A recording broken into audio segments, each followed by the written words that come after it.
home runs I've ever seen. And he thought that was going to happen because when it's warm in the Bay, the ball carries, whether that's in golf, whether that's there. But there's a lot to get into. We got Danny Rabinovitz joining us from 560 WQAM in Miami, our sister station out there, our Odyssey sister station, as we are broadcasting live from the Laughing Monk studios. Laughing Monk, righteously brewed in San Francisco. Good morning to all of you. And shout out Laughing Monk because I can go for a Laughing Monk brewski right now. Yes, it is 6:07, but you know what? I'm wearing shorts and flip-flops today, Joe Shasky. It's a mindset. I call it California casual.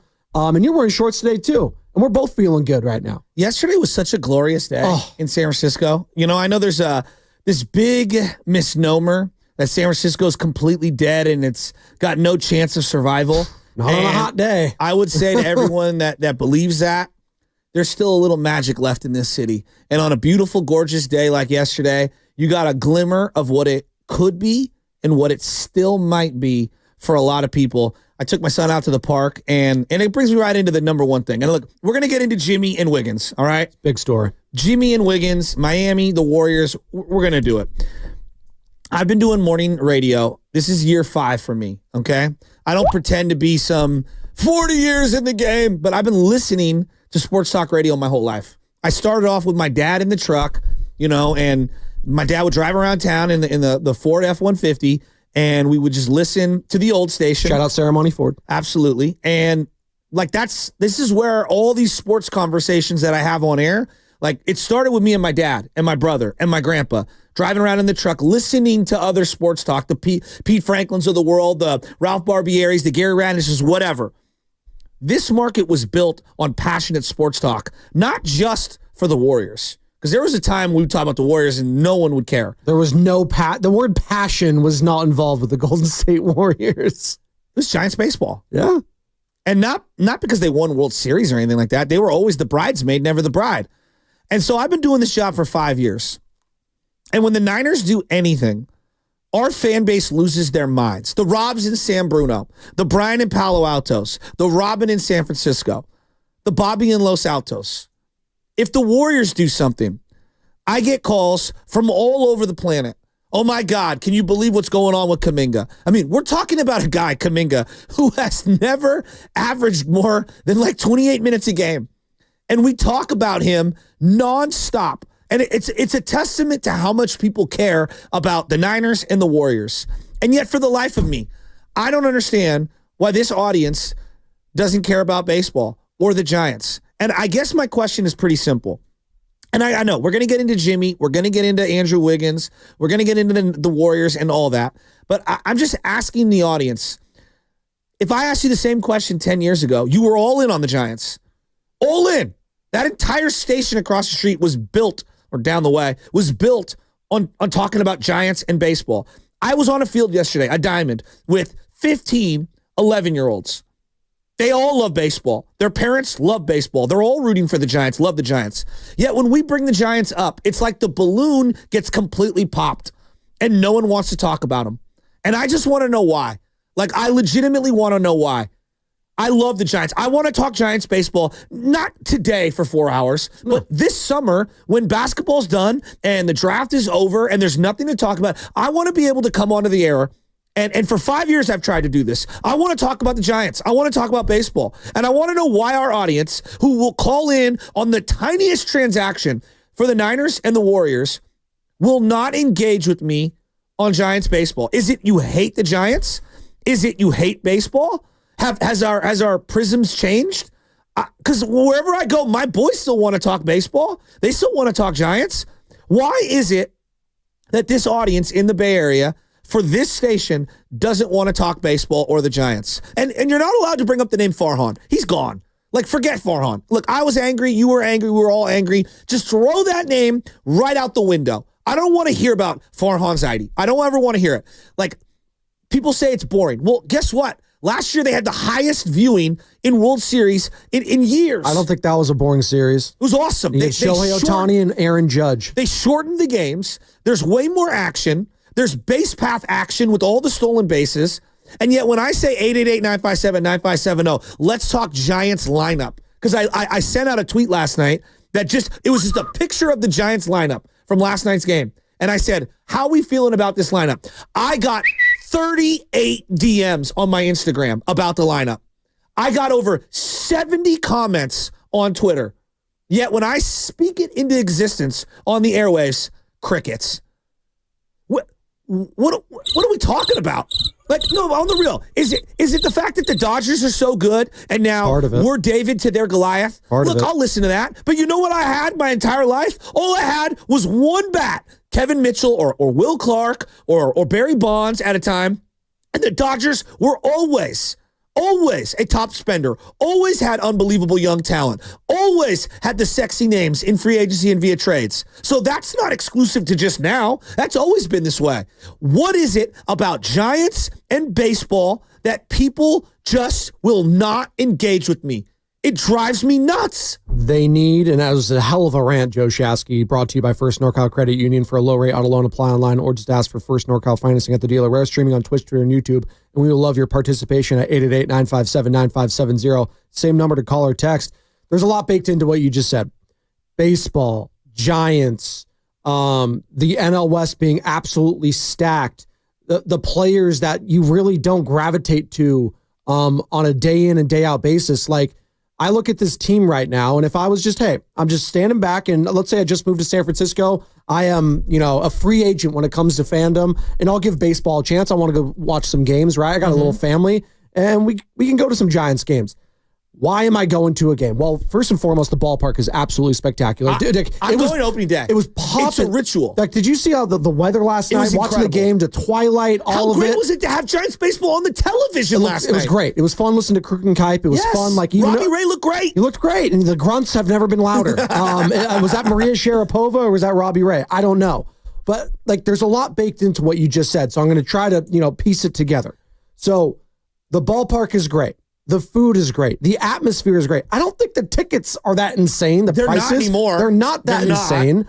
You did, you brought in some players. You brought in some names. Willie Adames might not be an everyday name, but he is a player. If you watch baseball, last night? He's got swag. He got mic'd up last night. I thought it was awesome. He's fun. It was awesome. Willie's got a personality. I'm excited for him. I think he has a very good chance to be like the it guy for the Giants this season. Is Willie Adames? I think a guy Chapman's a stud. Chapman's a stud. I love Quiet, Chapman. but he lets his play. He was born to be a Giant. He was born to be a Giant. He's just a great baseball player. That's what you like in Matt Chapman. He's going to be consistent. He's not going to be batting 280, 290, but he'll be consistent. And then you got a big name, a Hall of Fame name who's a little older, Justin Verlander.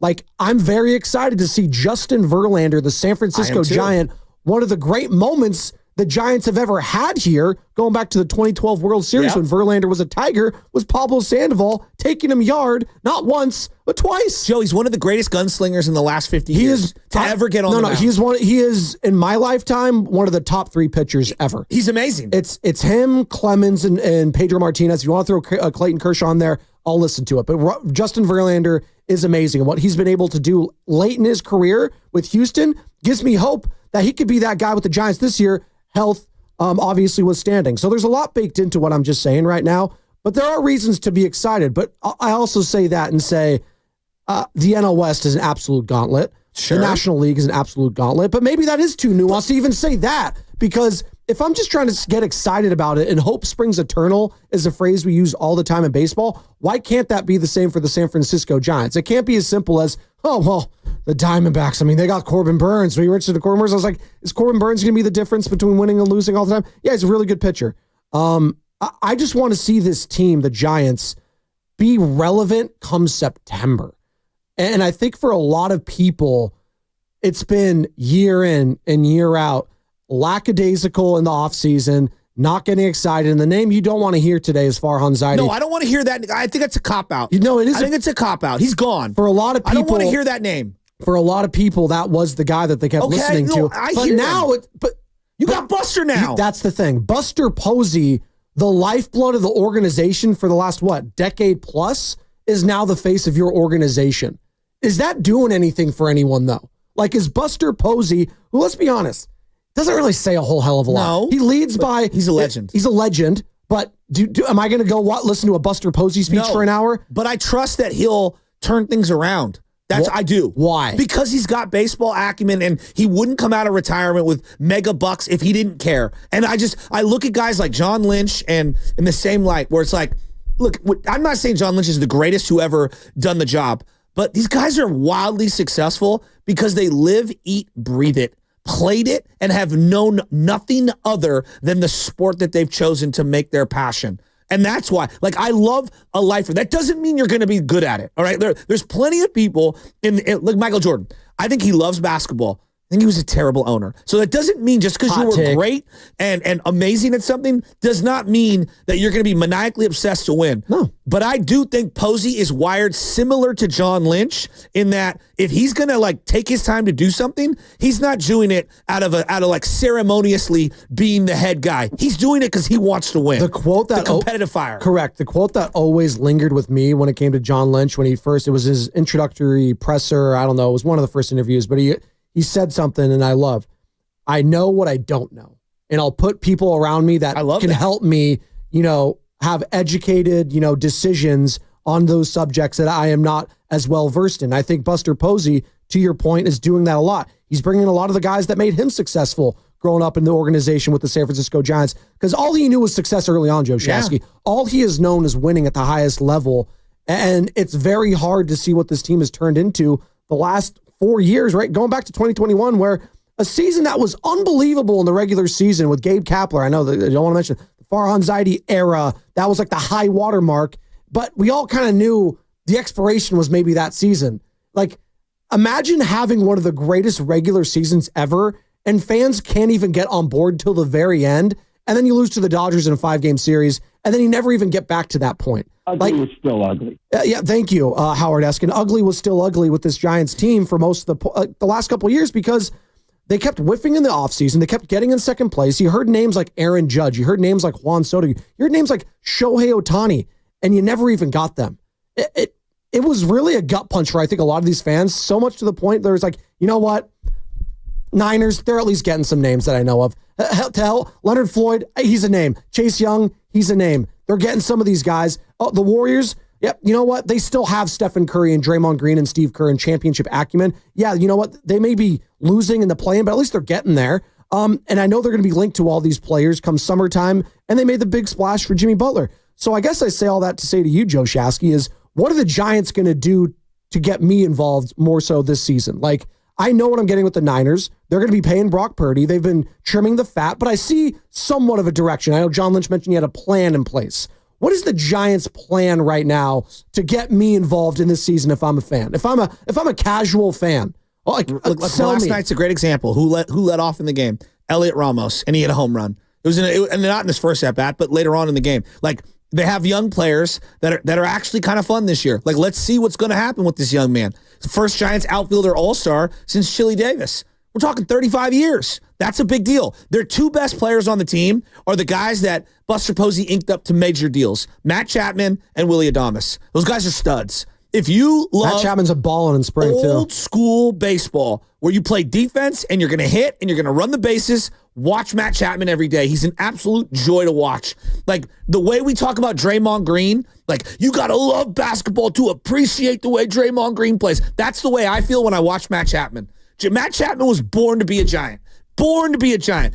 I guess it's not about selling you on anything, Joe. I'm not asking you, like, I need the Giants to sell me on something. What I'm asking is, why does our audience not engage? Now, look, this morning, I asked the question. I got 1,000 texts already on this text line, and I'm appreciative that people are contributing. But when we bring up the Warriors, we can talk about Guy Santos, and we're exhausted because it's like 4 hours of Jonathan Kuminga day after day after day. How many different shows have we done about Brock Purdy or, pick a guy, pick whoever you want. Jimmy Ward, for crying out loud. These are inconsequential players in the grand scheme of things. Now, Brock's obviously the quarterback. We will talk ad nauseum. We could take calls. Leonard Floyd getting cut. We took calls for an hour and a half. Leonard Floyd. You will forget Leonard Floyd was here 5 seconds later. This fish is stinking from the head up. Yet the San Francisco Giants, we just bring them up, and it's like the air comes out of the room. Because the expectations aren't what the expectations are for the San Francisco 49ers and the Golden State Warriors. So that's why those teams have priority and attention, because we don't feel, I know you don't feel this, but I know you're a diehard San Francisco Giants fan, but a lot of people Like, we gotten spoiled in the Bay Area when it comes to championships. Okay. So wake me up when they're a title contender, I think is a lot of people's mindset. And whether that's fair or not, Joe Shasky, I think that's what it is. Like, I know the Golden State Warriors, and maybe finals, like a finals mindset for them is strong at this point, but it's there. It's absolutely within the realm of possibility that they could go on a deep finals run. The San Francisco 49ers, a year ago this time, we were talking about a Super Bowl loss in overtime to the Kansas City Chiefs. Well, football's always going to be a different algorithm. There's no doubt about it. But so is basketball here. You know why? Stephen Curry. No, Stephen Curry is a god here, Joe Shasky. The Giants do not have anything close to a Stephen Curry. No one's saying that you have to have that. And no one's saying that they should be on the same. No, but you need at least one player that gravitates to this, like, for a long time. Joe, in the middle of July, when the middle of July, when there's a play at the plate, okay, I could talk for 12 hours with the boss about that game, okay? We can't get a call. I'm not even saying we need to be as excited as Steph Curry. That's not what I'm saying. I understand where the Giants are. They're clearly the bottom feeder of the other two.